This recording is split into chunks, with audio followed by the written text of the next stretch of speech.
maamulka gobolka Saaxil iyo maamulka degmada Berbera oo si wada jira shir jalaad ugu qabtay xafiiska gobolka Saaxil ayaa shacabka ku dhaqan gobolka Saaxil ugu baaqay inay fuliyaan go'aanadii ka soo baxay guddiga heer qaran ee ka hortagga xanuunka COVID-19 sidoo kale waxay sheegeen in la iskugu iman karin mas'alaha laga oogi jiray salaadaha ciidaha xeebta dalxiiska Batalaale iyo goobaha ay bulshadu ku kulanto ugu horeyna waxa halkaasi ka hadlay gudoomiyaha gobolka Saaxil injineer Axmed Cismaan Xasan dadweynaha gobolka Saaxil dhammaantood waxaan leenahay ciid mubaarak ciid weyn ugu soo wajahan tahay bari ama saan dama kulli midun bay noqonay insha Allah annaga oo fulinayna awaamirtii ka soo baxday guddiga heer qaran ee COVID-19 awaamirtii ka soo baxday guddiga heer qaran ee COVID-19 ee loo dhigay qaabkii maalinta ciidu ay u dhici lahayd waxaan leenahay awaamirtaas eedaynu u fulinaynaa salaada tukashada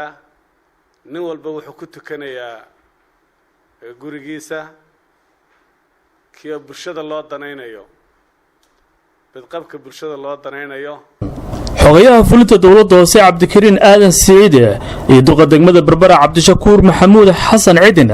ayaa sheegay inay heegan ugu jiraan ilaalinta badqabka bulshada ay mas'uulka ka yihiin inagoo fulinayna awaamirtii guddiga heer qaran ee ka hortagga xanuunka COVID-19 qorshaheenu waxa weeyaan inaynu ku camal falno dhammaanteen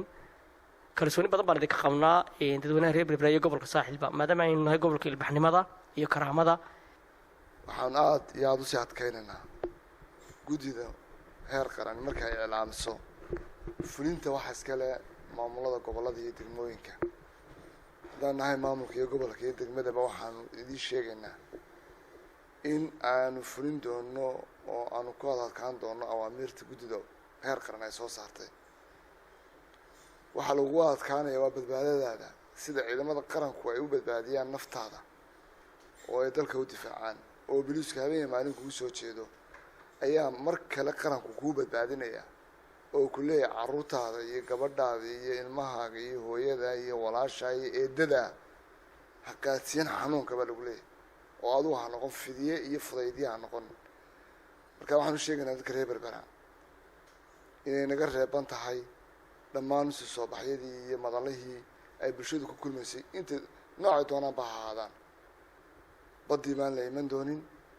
hadhow ha odhanin waa askari bay karbaashay iyo waxbay ugu dhuftay wax maqal oo hoggaansan awaamirta qaranka oo hoggaansan waa Khadar Maxamuud Axmed Khadar Xeefo telefishinka qaranka Jamhuuriyadda Soomaaliland magaalada Berbera xarunta gobolka